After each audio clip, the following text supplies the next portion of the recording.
চাপ যে সদায় এৰিয়াৰ ওপৰত নিৰ্ভৰশীল অৰ্থাৎ P=F/A এই যেটো সূত্ৰ আমি প্ৰেক্টিক্যালি প্ৰুফ কৰিম সঁচাকৈয়ে চাপ সদায় এৰিয়াৰ ওপৰত নিৰ্ভৰশীল নেকি সেই হিচাপে চোৱা মই দুটা বেলুন ফুলাই ৰাখিছোঁ আৰু দুইটা বেলুন এটা পাইপেৰে সংযোগ কৰি ৰাখিছোঁ আৰু বেলুন দুটাৰ মুখ হাতেৰে বন্ধ ৰাখিছোঁ মোৰ বাওঁফালে আছে ৰেড কালাৰৰ বেলুন আৰু মোৰ সোঁফালে আছে কি ব্লু কালাৰ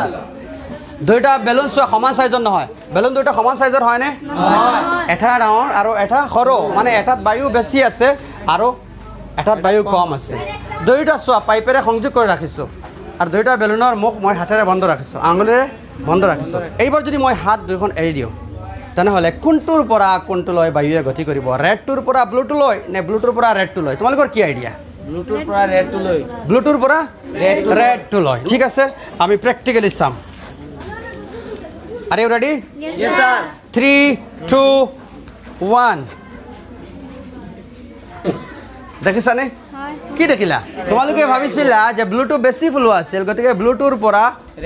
ৰেডটোলৈ বায়ুৱে গতি কৰিব কিন্তু দেখা গ'ল তাৰ উল্টা হৈছে কি হৈছে উল্টা সৰুটোৰ পৰা ডাঙৰটোলৈ কি কৰিছে বায়ুৱে গতি কৰিছে যিহেতু এই ৰঙা কালাৰৰ বেলুনটোৰ কি আছিল এৰিয়া কম আছিল এৰিয়া কি আছিল কম ফ্লো আছিল গতিকে ইয়াৰ এৰিয়া কম আছিল গতিকে বায়ুৱে কোনফালে গতি কৰিছে ডাঙৰটোলৈ গতি কৰিছে তাৰমানে আমি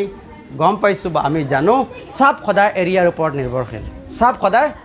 এৰিয়াৰ ওপৰত নিৰ্ভৰশীল তাৰমানে যিমানেই এৰিয়া কম হ'ব সিমানেই চাপটো কি হ'ব কম হ'ব নে বেছি হ'ব বেছি হ'ব এইখিনি প্ৰমাণ কৰে যে চাপ সদায় এৰিয়াৰ ওপৰত নিৰ্ভৰশীল কনচেপ্টটো ক্লিয়াৰ হৈছেনে Yes sir okay very good Thank you sir